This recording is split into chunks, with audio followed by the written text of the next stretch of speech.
పెద్ద ప్రహసనానికి తెరలేపింది వాళ్ళ అంతూ ఒక పెద్ద ప్రహసనం. ఎందుకని దాన్ని అంటున్నామంటే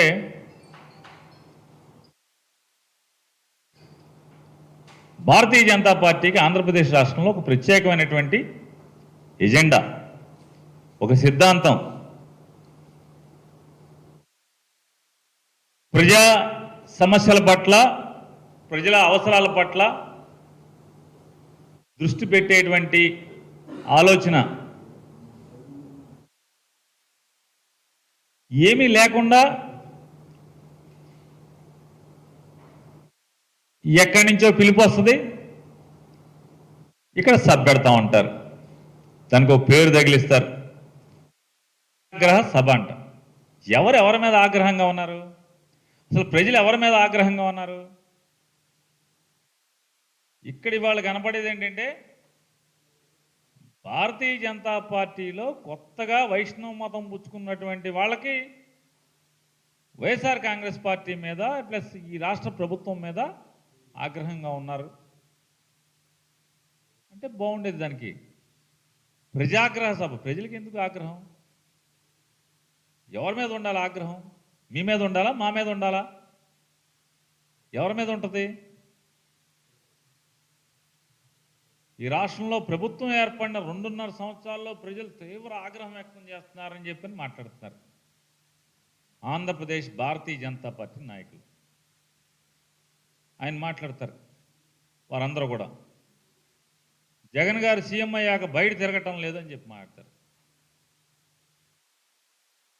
మన ప్రధానమంత్రి గారు రోజు అదే పనిలో ఉంటున్నాడు కదా.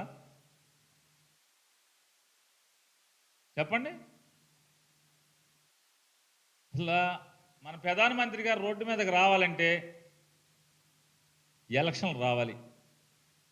ఓట్లు తప్పితే ఇంకొక దానికి ఆయన ఎప్పుడన్నా వచ్చారో చెప్పండి. మీరు మాట్లాడితే ఎట్లాగా? ఎవరి గురించి ఎవరు మాట్లాడతారు? మీరు మాట్లాడతారు. మీ ఎజెండా చంద్రబాబు ఎజెండా తప్పితే అసలు మీకు ఇంకో ఎజెండా ఉందా? అసలు మీకు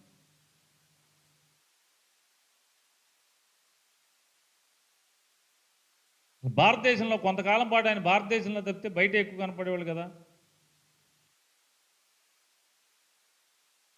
ఒక ఆయన మాట్లాడతాడు, బ్రాందీ బుడ్డి రేట్లు పెంచడం సిగ్గుచేటు. భారతీయ జనతా పార్టీ ఆయన. మా ప్రభుత్వం అంటే భారతీయ జనతా పార్టీ ప్రభుత్వం అంటే ఆంధ్రప్రదేశ్ రాష్ట్రంలో భారతీయ జనతా పార్టీ ప్రభుత్వం రాగానే 75 రూపాయలకే బ్రాందీ బుడ్డి ఇస్తామని చెప్పి మాట్లాడతారు. మంచి ఎజెండా, గొప్ప ఎజెండా.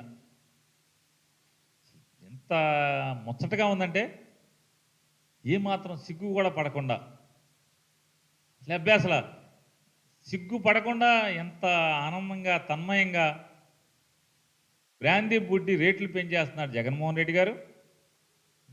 భారతీయ జనతా పార్టీ రాగానే మేము బ్రాందీ బుడ్డిని 75 రూపాయలకి ఇస్తామని చెప్పి మాట్లాడారు. అయ్యా భారతీయ జనతా పార్టీ నాయకులారా, బ్రాందీ బుడ్డి రేటు పెంచినందుకు కాదు మీరు బాధపడాల్సింది. ఈ భారతదేశంలో డీజిలు, పెట్రోల్ ధరలు ఆకాశానికి పెరిగిపోతున్నాయి కదా, దానికి బాధపడండి. ఇవాళ జరుగుతుందిగా తంతు. ఆ తంతులో డీజిల్ రేట్లు ఏ సంవత్సరంలో ఎంత ఉన్నాయి, ఇవాళ ఎంత ఉన్నాయి ఒకసారి చెప్పండి మీరు. దాని గురించి మాట్లాడండి. వాళ్ళు మీ సభ పెట్టారు కదా, ప్రజాగ్రహ సభ. ఆ ప్రజాగ్రహ సభలో 2014లో భారతదేశంలో డీజిల్ రేట్ ఎంత ఉంది, భారతదేశంలో పెట్రోల్ రేట్ ఎంత ఉంది చెప్పండి. మొదలెట్టండి, చెప్పండి. ఆ మీటింగ్లో దాటి గురించి చెప్పండి. ఏం చేస్తారు? రేట్లనేమో ఏంటి 116 రూపాయలకి పెట్రోల్ని, 100 రూపాయల చిల్లరకి డీజిల్ని తీసుకెళ్ళి ఈ భారతదేశంలో సామాన్యుడు నిత్యం ఆధారపడేటువంటి ఈ రెండింటిని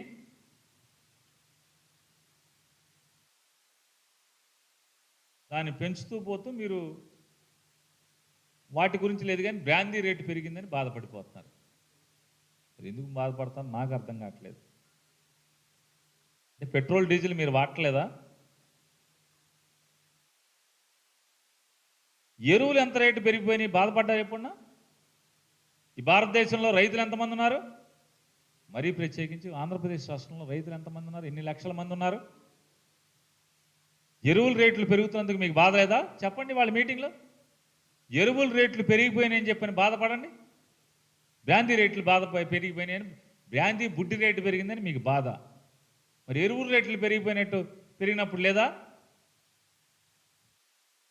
2014లో 800 రూపాయలు ఉన్నటువంటి ఎరువుల బస్తా ఇవాళ 1700 చిల్లరకి వెళ్ళింది.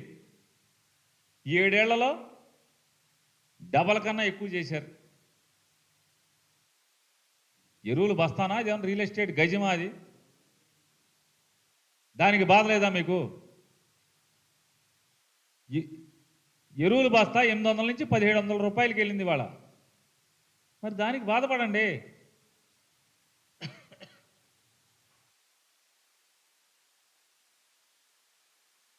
రైతులు ధాన్యాన్ని కొనమని చెప్తారు, కొంటాకి ఇబ్బందులు పెడతారు, 1,00,000 ఆంక్షలు పెడతారు.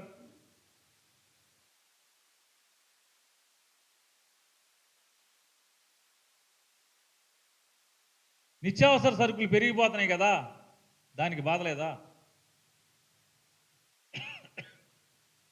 బాధపడాలి కదా. వాటి గురించి బాధ లేదు. వాడరా మీరు? అవి వాడరా? నిత్యావసర సరుకులు ఈ భారతదేశంలో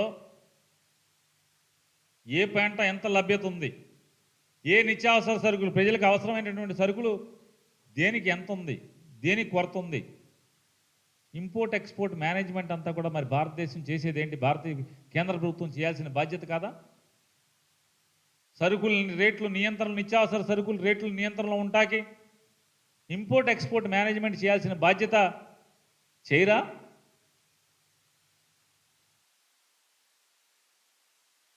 ఉప్పు, పప్పు, నెయ్యం, నూనె రేట్లు పెరుగుతున్నందుకు మీకు బాధ లేదా? రాష్ట్ర ప్రభుత్వం ఏమైనా చేయగలిగితే బ్లాక్ మార్కెటింగ్ కంట్రోల్ చేయగలరు తప్పితే కేంద్ర ప్రభుత్వమే కదా రాష్ట్రంలో, ఏ రాష్ట్రాల్లో ఎంత లభ్యత ఉంది ఆ లభ్యతని పెంచడంటే ఒకవేళ కొరత ఉంటే ఇంపోర్ట్ చేసుకోవటం, ఎక్కువగా ఉంటే కనుక ఎక్స్పోర్ట్ పెంచడం, ఇవన్నీ చేయాల్సిన బాధ్యత. దానికి బాధలు లేవు. నిత్యావసర సరుకులు పెరిగిపోతున్నందుకు బాధలు లేవు.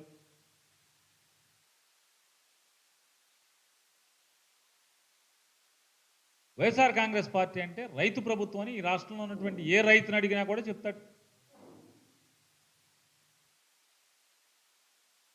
రైతు వ్యవసాయానికి కావలసినటువంటి ఏ అవసరాన్ని తీసుకున్నా కూడా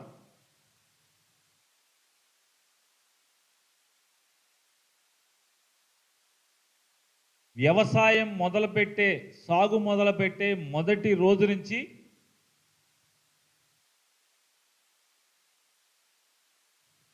పంట అమ్ముకునే రోజు వరకు కూడా రైతు గ్రామం వదిలి బయటికి రాకుండా జగన్మోహన్ రెడ్డి గారి ప్రభుత్వం ఏర్పాట్లు చేసి రైతుకు సౌకర్యవంతమైనటువంటి ప్రభుత్వంగా, రైతు మంచి కోరే ప్రభుత్వంగా జగన్మోహన్ రెడ్డి గారి ప్రభుత్వం ఉంటే ఈ రాష్ట్రంలోని, ఆంధ్రప్రదేశ్ రాష్ట్రంలోని యావత్ రైతాంగం జగన్ గారి ప్రభుత్వం అంటే, రైతు సంక్షేమ ప్రభుత్వం అంటుంటే భారతీయ జనతా పార్టీ అంతా కూడా రైతు వ్యతిరేక పార్టీ అని చెప్పని, ఇది రైతు వ్యతిరేక ప్రభుత్వం అని భారతదేశం అంతా కూడా కూడైకి వస్తున్నది నిజమే కాదా? వీటికి చెప్పండి సమాధానాలన్నీ కూడా. వాళ్ళు ఏదో తంతు పెట్టారు కదా, ఈ తంతులో ఏమి చెప్పండి. వాళ్ళ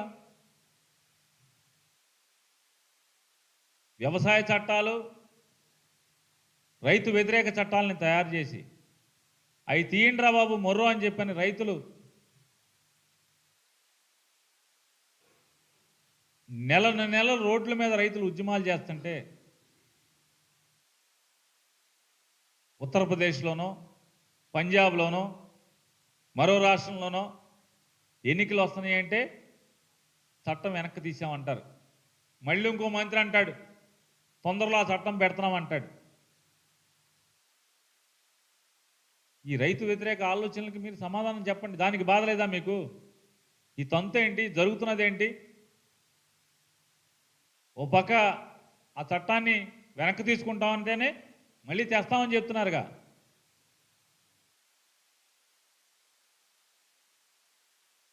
ఇవాళ మేము గర్వంగా చెప్పుకోగలం, జగన్మోహన్ రెడ్డి గారి ప్రభుత్వం మహిళా సాధికారక ప్రభుత్వం అని చెప్పని సగర్వంగా చెప్పగలం. మీరు చెప్పండి, మహిళల అభ్యున్నతి కోసం ఏం చేశారు? భారతదేశంలోని మిగతా రాష్ట్రాలన్నీ కూడా రైతు సాధికారత కోసం జగన్మోహన్ రెడ్డి గారి ప్రభుత్వం ఏం చేస్తుందో వచ్చి నేర్చుకుని వెళ్ళేటువంటి స్థితిలో ఆంధ్రప్రదేశ్ రాష్ట్ర ప్రభుత్వం ఉంటే మీరేం చేశారు ఒకసారి చెప్పండి. వాళ్ళ సభలో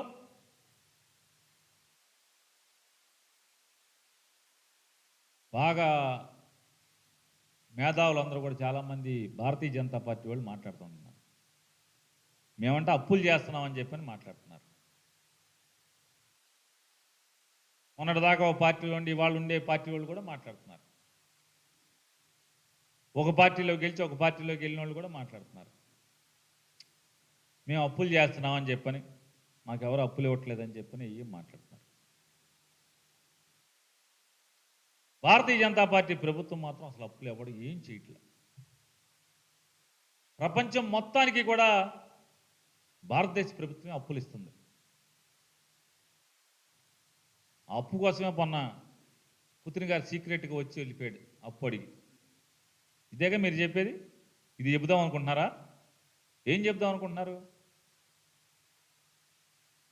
ఆంధ్రప్రదేశ్ రాష్ట్ర ప్రభుత్వం తెచ్చినటువంటి ప్రతి పైసా అప్పుకి లెక్క ఉంది. ఎక్కడికి వెళ్ళిందో చెప్పగలం. ప్రజల దగ్గరికి వెళ్ళిందా లేదా ఆస్తిగా మారిందా లెక్క చూపించగలం.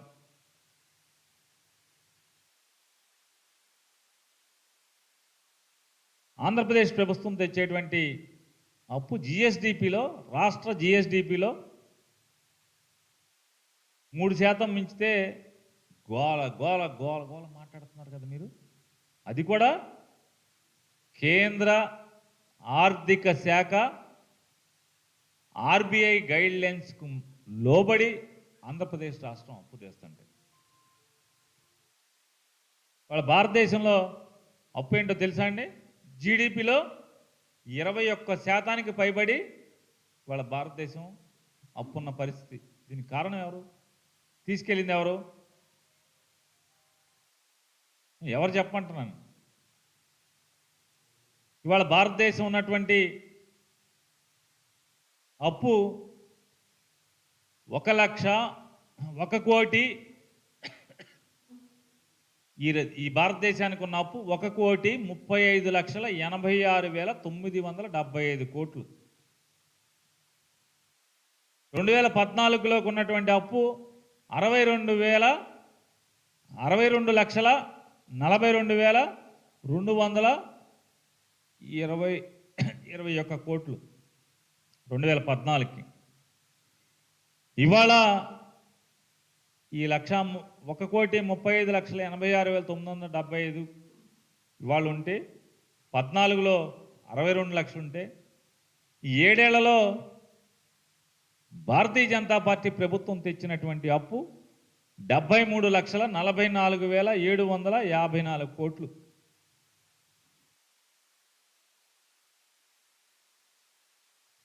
ఏడేళ్లలో 73,44,754 కోట్ల రూపాయల అప్పు తెస్తే దాంట్లో 4,27,925 విదేశీ రుణం, అంతర్గత రుణం కాదు, ఇది విదేశీ రుణం. మీరు ఆంధ్రప్రదేశ్ అప్పుల గురించి మాట్లాడుతాం. ఎంత క్రమశిక్షణతో ఆర్థిక చట్టాలని అతిక్రమించకుండా, అతిక్రమించిందో ఉంటే అతిక్రమిస్తే మీరు ఊరుకునే వాళ్ళు ఈ పాటికి మా ప్రభుత్వాన్ని ఊరుకునేవాళ్ళ?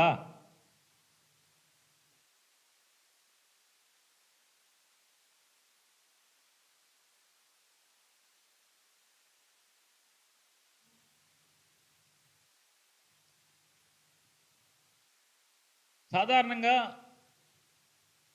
దేశం మొత్తం మీద అన్ని రాష్ట్రాల్లో ఉండేటే పార్టీని జాతీయ పార్టీ అంటారు. జాతీయ పార్టీకి ఒక విధానం ఉంటుంది. ఎక్కడన్నా వైఎస్ఆర్ కాంగ్రెస్ పార్టీ లాంటి ప్రాంతీయ పార్టీనో లేకపోతే తెలుగుదేశం పార్టీనో ఇంకో పార్టీనో టీఆర్ఎస్ ఏదో ఒక పార్టీ ఉంటే ఎక్కడన్నా ఉంటే ఆ పార్టీకి అనుబంధంగానో లేకపోతే వాళ్ళతో ఎన్నికల ఒప్పందాలు చేసుకుంటూ ఉంటాయి. కానీ విచిత్రం, తెలుగుదేశం పార్టీ కూటమిలో భారతీయ జనతా పార్టీ ఉంటుంది. ఇది ఎక్కడ విచిత్రం? జాతీయ పార్టీ కూటమిలో ప్రాంతీయ పార్టీలు ఉంటాయి ఎక్కడన్నా, కానీ ఇక్కడ ప్రాంతీయ పార్టీ కూటమి పెడితే ఆ కూటమిలో భారతీయ జనతా పార్టీ ఆంధ్రప్రదేశ్ శాఖ దాంట్లో ఉంటుంది. అసలు ఏమనాలి? ఆంధ్రప్రదేశ్ భారతీయ జనతా పార్టీని జాతీయ పార్టీ అనాలా, ఉప ప్రాంతీయ పార్టీ అనాలా? చెప్పండి సభలో. ఇవాళ ఓ తంతు మొదలెట్టాం కదా ఇవాళ. ఏ తర్వాత ఆంధ్రప్రదేశ్ భారతీయ జనతా పార్టీని ఇద్దరు పెద్ద మనుషులకి లీజుకి ఇచ్చేశారా ఇవ్వలేదా? సుజనా చౌదరి గారికి, సీఎం రమేష్ గారికి ఆంధ్రప్రదేశ్ భారతీయ జనతా పార్టీని లీజుకి ఇచ్చారా ఇవ్వలేదా? పార్టీ ఖర్చు అంతా వాళ్ళే భరించాలి, మరి భరిస్తారు. వాళ్ళు ఏం చెప్తే మీరందరూ అది మాట్లాడతారు, తీర్మానాలు చేస్తారు, పార్టీని వాళ్ళిద్దరూ చెప్పినట్టు నడుపుతారు. అంతే కదా?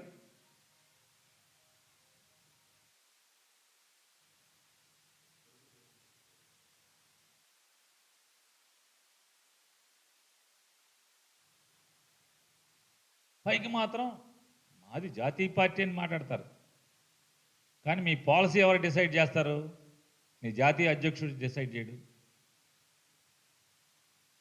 సుజనా చౌదరి గారు, సీఎం రమేష్ గారు డిసైడ్ చేస్తారు మీ పాలసీని.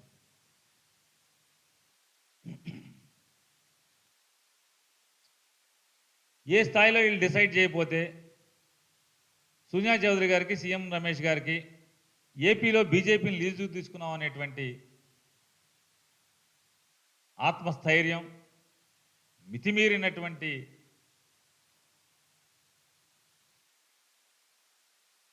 దమ్ము లేకపోతే అమిత్ షా గారు చెప్పాల్సిన మాటలు వీళ్ళు చెప్తారండి? ఇక్కడ ఐపీఎస్ మొత్తం ఆంధ్రప్రదేశ్ అంట సునిశ్చితంగా పరిశీలిస్తున్నారంట, భూతత్వంతో, టెలిస్కోప్తో, అంటే చాలా దూరంగా ఉన్నారన్నమాట వీళ్ళు. అంతరిక్షం నుంచి చూస్తున్నారనమాట. అంత దూరం పెరిగిపోయింది ఆంధ్రప్రదేశ్కి, ఢిల్లీకి. ఇక్కడి నుంచి ఆఫీసర్లు అంటే రీకాల్ చేస్తారంట. ఏం అధికారం ఉందని మాట్లాడతారు మీరేమని? ఏ అధికార హోదాతో మాట్లాడతారు మీరు? అంటే ఇది ఆంధ్రప్రదేశ్లో పార్టీని లీజుకు తీసుకున్నాం అన్నటువంటి దమ్ము, ధైర్యం, ఆ స్థైర్యమే కదా మీకు ఇవాళ ఈ భాష మాట్లాడిస్తున్నది. 2019 దాకా ఇది ఒక స్కామ్ క్యాపిటల్ అన్నారు. అమరావతి ఒక స్కామ్ క్యాపిటల్, ఇది ఒక రియల్ ఎస్టేట్ వ్యాపారం అని చెప్పి మాట్లాడారు భారతీయ జనతా పార్టీ నాయకులే. ఆంధ్రప్రదేశ్ భారతీయ జనతా పార్టీనే ఇట్లా మాట్లాడింది. ఇవాళ ఏంటంటారు? అదే స్కామ్ క్యాపిటల్ని మేము దాన్ని కాపాడుతామని మాట్లాడతారు. ఏం కాపాడతారు? ఏం కాపాడారు? చంద్రబాబు నాయుడు మీరు చెంబు నీళ్లు, చెప్పడ మట్టి మొహాన్ని కొట్టారన్నా కూడా మనకేమీ తుడుచుకుని వెళ్ళిపోతాం.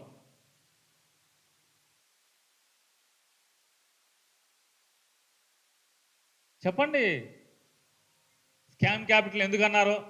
ఇవాళ అదే స్కామ్ క్యాపిటల్ని ఇవాళ స్కామ్ కాదు, మేము దీన్ని బాగు చేస్తామని చెప్పి ఎందుకు మాట్లాడారు? జగన్మోహన్ రెడ్డి గారంట మనం తిప్పేసాడని మాట్లాడుతున్నారు. మీరేం తిప్పారు? భారతీయ జనతా పార్టీ ఆంధ్రప్రదేశ్లో ఏం తిప్పింది ఒకసారి చెప్పండి. అసలు మడమేంటి? అసలు తిప్పంది ఏమైనా ఉందా? మీరు మీ ఒంట్లో తిప్పంది ఏమైనా ఉందా అంట? ఎన్నికల ముందు ఏం చెప్పారు? పోలవరం చంద్రబాబు నాయుడికి పేటీఎం అని చెప్పారు. మరి ఏంటి? ఈడీ ఎంక్వైరీ వేయచ్చు కదా. బొంబాయిలో దొరికితేనే వదిలేస్తున్నారు కదా మీరు. ఎవరు ఆలోచించి చేశారు? ఎవరు సరిపెట్టారు ఇవన్నీ?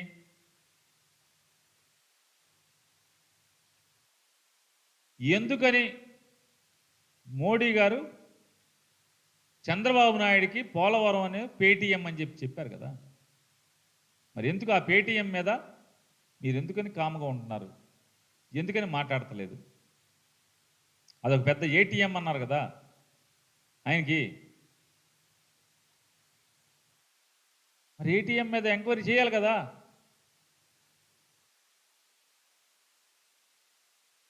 ఇప్పుడు మీరేదో సభ తంతు పెట్టాం కదా.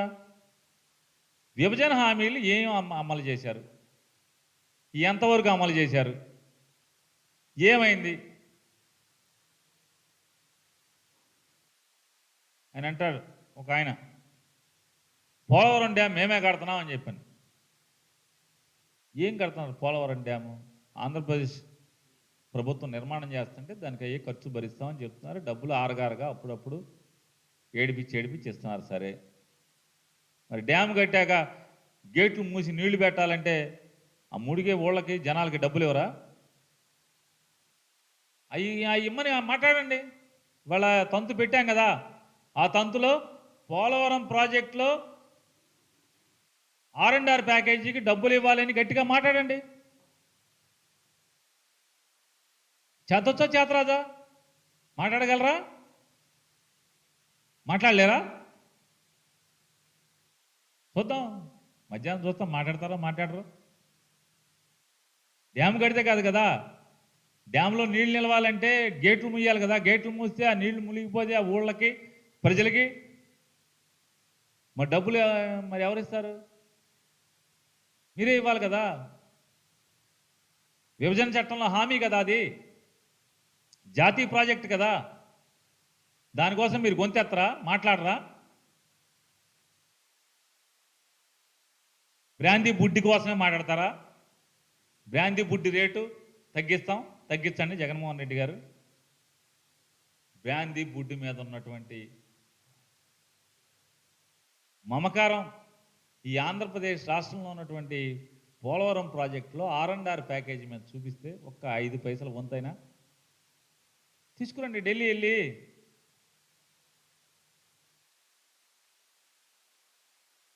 ఎన్నికల మేనిఫెస్టోలో ఏం పెట్టారు? కర్నూలుని హైకోర్టు పెడతామని చెప్పారు. కర్నూలులో హైకోర్టు పెడతామన్నారు కదా. 2.5 ఏళ్ళు దాటిపోతుంది కదా. మాట్లాడండి.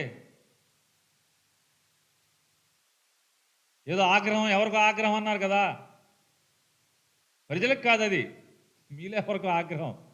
ఆగ్రహంలో మాట్లాడండి ఒకసారి. పైకి ఆగ్రహం చెప్పండి. మన మేనిఫెస్టో, ఆంధ్రప్రదేశ్ భారతీయ జనతా పార్టీ ఎన్నికల మేనిఫెస్టోలో కర్నూలులో హైకోర్టు పెడతామని చెప్పని జనాలకు చెప్పామండి, ఓట్లు అడుక్కున్నామండి.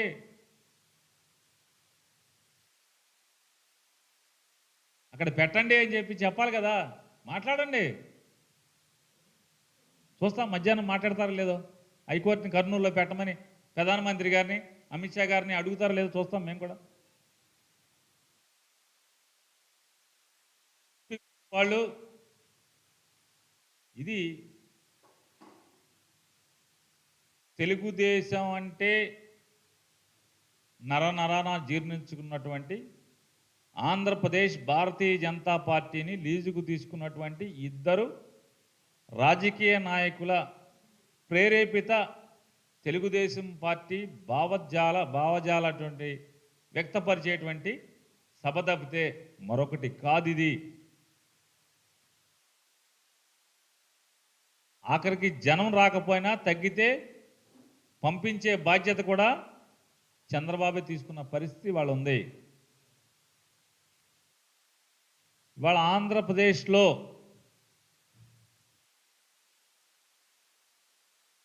Congress party, Andhra Pradesh Bharatiya Janata party, CPI party, Janasena party, ఏ పార్టీదైనా జెండా వేరు కానీ లోపల కర్ర మాత్రం పసుపచ్చ కర్రే. ఆ జెండాని ఎగరేసే ప్రయత్నం చేస్తున్నది, నిలబెట్టే ప్రయత్నం చేస్తున్నది 100% చంద్రబాబు నాయుడు సంగతి ఈ రాష్ట్రంలోని ప్రతి ఒక్కరికి తెలిసిన సంగతే. సాధారణంగా భారతీయ జనతా పార్టీ అంటే కాంగ్రెస్ పారిపోద్ది. ఈ రెండు భిన్న ధృవాల్లాగా ఉంటాయి మిగతా రాష్ట్రాలన్నింటిలో కూడా.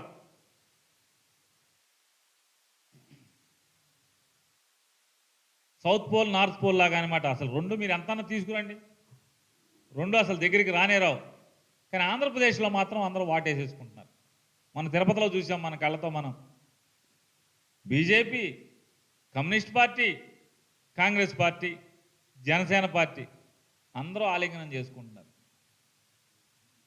ఇంకే చంద్రబాబుని మోడీ గారు ఎప్పుడో సర్టిఫికేట్ ఇచ్చాడు. చంద్రబాబు నాయుడు పెద్ద మ్యానిపులేటర్ అని చెప్పాను. ఎన్టీ రామారావు గారు ఇంకా ముందే సర్టిఫికేట్ ఇచ్చాడు, నయవంచనకి మారు పేరు అని చెప్పాను.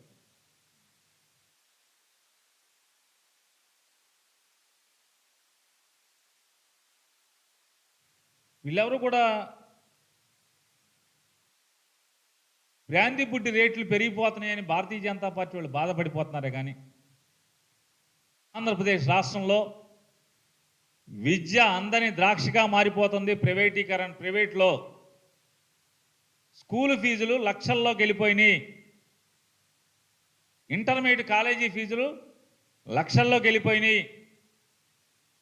చదువు ప్రభుత్వ పాఠశాలలో తప్పితే బయట అందరినీ దాక్షిగా ఉంది సామాన్యుడికి అని ఒక్క మాట మాట్లాడటం కూడా వీళ్ళకి నోరు రాదు. బ్రాంతి బుడ్డి మీద మాత్రం మమకారం. బ్రాంతి బుడ్డి రేటు పెంచేస్తున్నాడని జగన్మోహన్ రెడ్డి గారు కాలేజీ ఫీజులు, స్కూల్ ఫీజులు నియంత్రించేదానికి ప్రయత్నం చేస్తుంటే ఒక్క మాట మీరు మాట్లాడుతున్నారా? వాళ్ళు మాట్లాడండి. మీ తంతులో ప్రైవేటు స్కూల్స్ కానీ కాలేజీలు కానీ లాభాపేక్ష లేనటువంటి స్వచ్ఛంద సేవగా విద్యని నడుపుతాము, విద్యా అభివృద్ధికి పనిచేస్తామని చెప్పని సంస్థలు స్థాపించినటువంటి వ్యక్తులు మీరు వ్యాపారం చేస్తున్నారు. చదువుని సామాన్యుడికి అందేలాగా ఫీజులు తగ్గించండి అని మీ సభలో మాట్లాడండి. మేము కూడా చప్పట్లు కొడతాం. మాట్లాడరు. బ్రాందీ బుడ్డి రేటు గురించే మీకు లెక్క, సినిమా టికెట్ల గురించే మీకు లెక్క. సినిమా టికెట్లు ఏమో రేట్లు తగ్గిపోయినాయంట, బ్రాందీ సీసా రేట్లు పెరిగిపోయినాయంట. బ్రాందీ తగ్గించాలి, సినిమా రేట్లు పెంచేయాలి. ఎవరి కోసం మాట్లాడుతాను మీరు? అంటే అసలు ప్రజల గురించి ఏం ఆలోచించరా? మాట్లాడరా అసలు?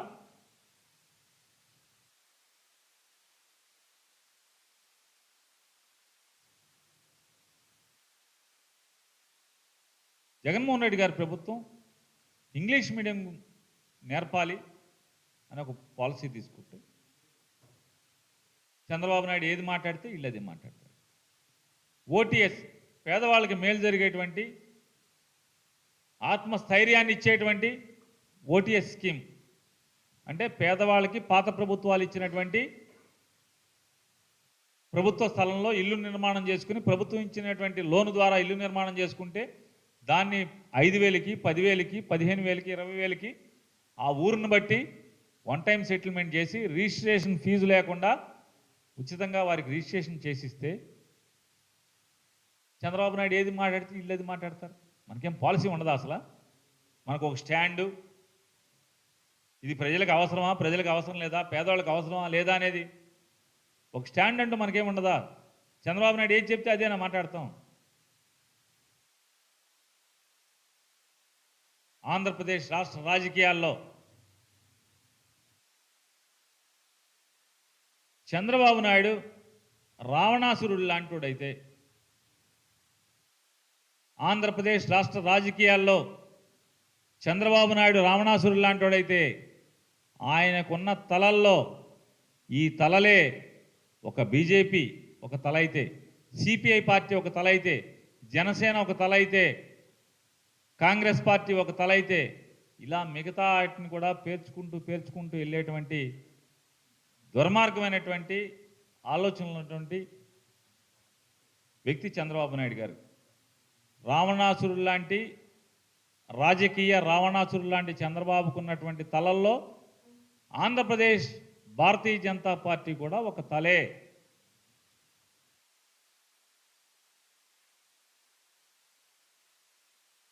మీరు మాట్లాడుతున్నారు కదా, ఈ రాష్ట్రం గురించి బాగా ముసలి కన్నీరు కారుస్తున్నారు కదా. ఏంటండి ఇది? నీతి ఆయోగ్ వైస్ చైర్మన్ గారు ఏం మాట్లాడాడు? రాజీవ్ కుమార్ ఏం మాట్లాడాడు? బీహార్కి ప్రత్యేక హోదా ఇవ్వటం కోసం బాగా సునిశ్చితంగా తీక్షణంగా పరిశీలిస్తున్నానని చెప్పని మాట్లాడు. ఏంటి దుర్మార్గం? మీరు మాట్లాడరా?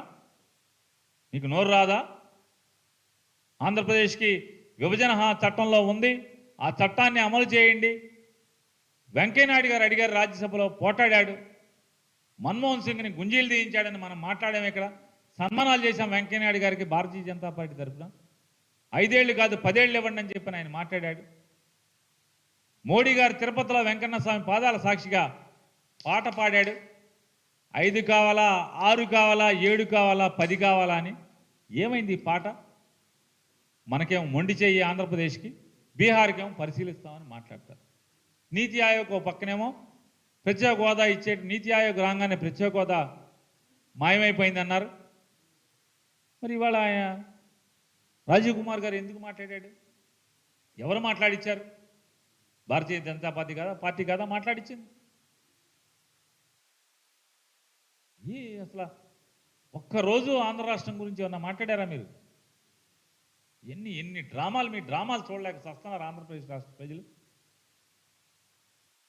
39 మంది ఆత్మ బలిదానంగా ఏర్పడినటువంటి విశాఖ ఉక్కు ఫ్యాక్టరీ తెగనమ్ముతామంటే ఏం మాట్లాడుతున్నారు మీరు? మాట్లాడారా? నోటికి తాళాలు ఎందుకు బండి? ఎందుకు మాట్లాడరు మీరు? భారతీయ జనతా పార్టీ ఆంధ్రప్రదేశ్ శాఖ మీరు మాట్లాడండి. వాళ్ళు మాట్లాడండి. అక్కడ ఈ ఫ్యాక్టరీని అమ్మటాక లేదని చెప్పని ఇంకొక తంతు మీ పార్ట్నర్ అని చెప్తాడు. అతను ఈ చంద్రబాబు నాయుడు కోసం డమ్మీ సభలు, దొంగ సభలు పెడతాడు. ఇవాళ సమాచార హక్కు చట్టం కింద ఒక విలేకరు అడిగితే జగన్మోహన్ రెడ్డి గారు, చంద్రబాబు నాయుడు, పవన్ కళ్యాణ్ ఈ ముగ్గురు విశాఖ స్టీల్ ప్లాంట్ కోసం ఏమైనా ఉత్తరాలు రాశారా? రాష్ట్రీయ ఇస్పాత్ నిగమ్ లిమిటెడ్ గురించి ఏమైనా ఉత్తరాలు రాశారా అంటే ఆయన చంద్రబాబు నాయుడు గారు, జగన్మోహన్ రెడ్డి గారు ఇద్దరు రాశారు, వాళ్ళకి సమాధానం చెప్పేశాం. పవన్ కళ్యాణ్ అనే ఉత్తరం మాకు కనపట్టలేదని చెప్పాడు, రాయలేదని చెప్పాడు. ఏమైంది? చాలా మీటింగ్లో చాలా చెప్పాం కదా, మీ పార్ట్నర్ చెప్పాడు కదా, ఏమైంది? చూడండి, ఢిల్లీలో ప్రభుత్వం, అక్కడ కేంద్ర ప్రభుత్వం ఆఫీసులో మన లెటర్లు కనపట్టలేదంట, రాస్తే కదా కనపడతాకి. ఎంత మోసం, దగ! మీరందరూ పార్ట్నర్స్. ఇవన్నీ కూడా ఇంత హేయంగా, దుర్మార్గంగా ఆంధ్రప్రదేశ్ రాష్ట్ర ప్రజల ఆకాంక్షల్ని ఇంత కిరాతకంగా మీ రాజకీయాల కోసం చీల్చి చెండాడవద్దని చెప్పని ఆంధ్రప్రదేశ్ రాష్ట్ర భారతీయ జనతా పార్టీని విజ్ఞప్తి చేసుకుంటూ, మీరు మాట్లాడితే, మీకు నోరు ఉంటే ప్రజాగ్రహ సభలో నిజంగా మీరు పెట్టింది ప్రజలు ఆగ్రహించుకునే సభే అయితే పెరిగిన డీజిల్ రేట్లు, పెట్రోల్ రేట్ల గురించి, యూరియా రేట్ల గురించి, అలాగే నిత్యావసర సరుకుల ధరల గురించి, ప్రతి దాని గురించి కూడా మాట్లాడండి. ప్రత్యేక హోదా గురించి మాట్లాడండి. విశాఖ ఉక్కుని అమ్మద్దని మాట్లాడండి. ఇట్లాంటి వాటి గురించి మాట్లాడండి తప్పితే మీ రాజకీయాల కోసం ఊకతంపుడు ఉపన్యాసాలు, జగన్మోహన్ రెడ్డి గారి మీద విషం చిమ్మేటువంటి మాటల వల్ల, చంద్రబాబు నాయుడు గారు మాట్లాడమన్నదల్లా సుజనా చౌదరి గారు సీఎం రమేష్ గారితో చీటీలు రాసి పంపిస్తే అవి మాట్లాడితే గనక ఈ పరువే బజారున పడే పరిస్థితి ప్రజల ముంగిట్లో అనేది హితవు పలుకుతూ థ్యాంక్ యూ అండి.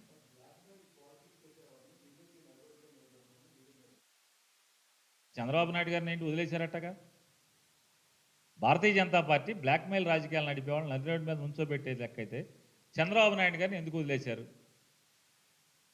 పోలవరం చంద్రబాబు నాయుడు గారికి ఏటీఎం అని మోడీ గారు చెప్పాడు కదా ఒక ప్రధానమంత్రి హోదాలో, మరి ఎందుకని బజార్లో పెట్టలేదు?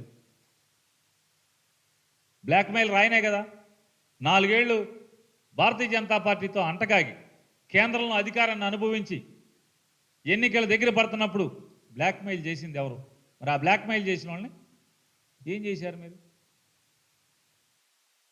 కాబట్టి భారతీయ జనతా పార్టీ ఆంధ్రప్రదేశ్ వాళ్ళ మాటలకు అర్థాలే వేరయ్యా.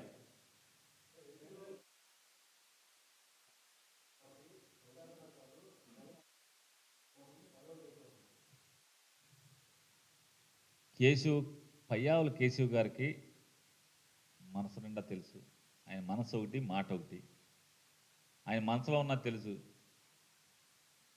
10 తలలు రావణాసుడికి 10 తలలు ఉంటే రాజకీయ రావణాసురుడు అయిన చంద్రబాబు నాయుడు గారికి ఉన్న తలల్లో ఒక తల బీజేపీ ఆంధ్రప్రదేశ్ శాఖ అనేది ఆయనకి తెలుసు. కానీ ఊరికినే భారతీయ జనతా పార్టీని జాకీ పెట్టి లేపటం కోసం ఆయన మాట్లాడతాడు అంతే.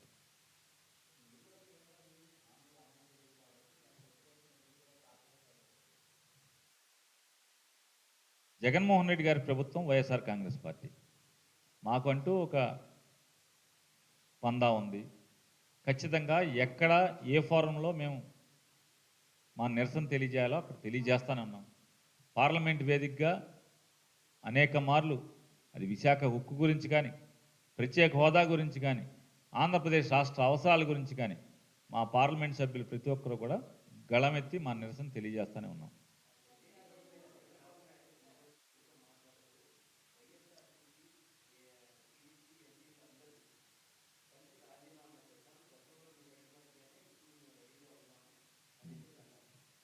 అప్పుడు ఎందుకు రెడీగా లేడు? అప్పుడు ఎందుకు రెడీగా లేడు అన్న? అంటే ఆయన బ్యాటరీ ఛార్జింగ్ అవటానికి ఇప్పుడు దాకా పట్టిందా?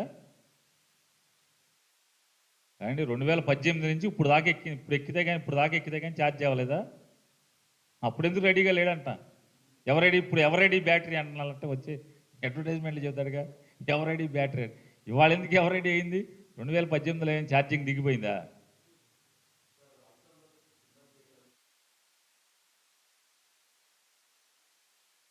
మధ్యాహ్నం 12 గంటలకు అన్ని విషయాలు మాట్లాడతాను తప్పకుండా.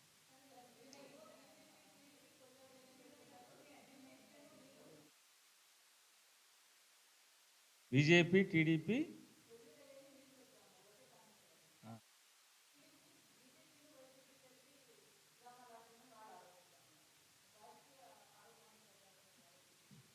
డ్రామాలు ఆడటం, పిల్లి మొగ్గలు వేయటం, పూటకొక మాట మాట్లాడటం చంద్రబాబు నాయుడు నైజం.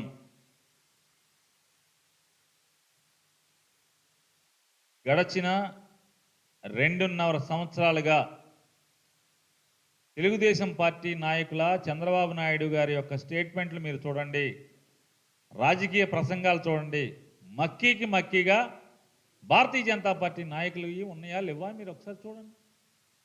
పొల్లుపోకుండా అక్షరం కానీ మాట కానీ పొల్లుపోకుండా, భావం కానీ తేడా లేకుండా చంద్రబాబు నాయుడు గారు ఏం మాట్లాడితే సిపిఐ రామకృష్ణ గారు అదే మాట్లాడతాడు. సిపిఐ రామకృష్ణ గారు ఏం మాట్లాడితే బీజేపీ వాళ్ళు అదే మాట్లాడతారు. చంద్రబాబు నాయుడు మాటే కాంగ్రెస్ వాళ్ళు మాట్లాడతారు. చంద్రబాబు నాయుడు గారిని మాట్లాడిన మాటే పవన్ కళ్యాణ్ గారు మాట్లాడతారు. మనకి ఈ రాష్ట్రంలో ఏదో సినిమాలో చెప్పినట్టు భాష ఒక్కసారి చెప్తే 100 సార్లు చెప్పినట్టే చంద్రబాబు నాయుడు ఒక్క మాట మాట్లాడాడంటే టపమని వెంటనే బీజేపీ, ఆంధ్రప్రదేశ్, జనసేన, కాంగ్రెస్, సిపిఐ టపామని వచ్చి మొత్తం అవన్నీ మాట్లాడుతూ ఉంటారు.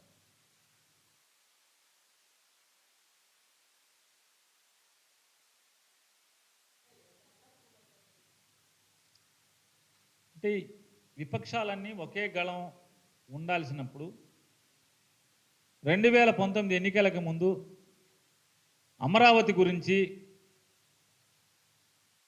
ఏమేం మాట్లాడారు భారతీయ జనతా పార్టీ? ఇది ఒక ల్యాండ్ స్కామ్ అన్నారు, ఇది ఒక రియల్ ఎస్టేట్ వ్యాపారం అన్నారు. చంద్రబాబు నాయుడు భూదాహానికి ఇది ఒక తార్కాణం అని చెప్పారు.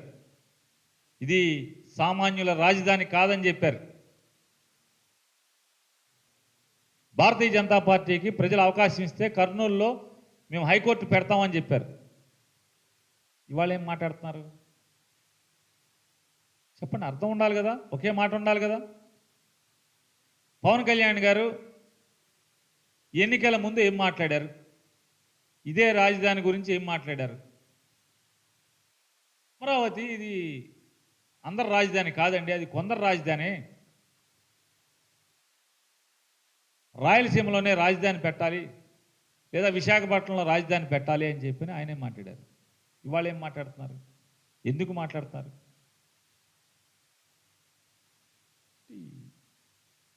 భాష మారింది వాళ్ళకి, భావజాలం మారింది వాళ్ళకి,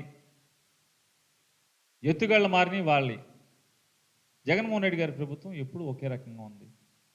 ఒకటే చెప్తున్నాం, ఆఖరికి సిద్ధాంతాలు కూడా లేకుండా CPI party, Bharatiya Janata party, Congress party, Chandrababu Naidu గారు వీళ్ళందరూ ఏ రకంగా అంటగాగుతున్నారు,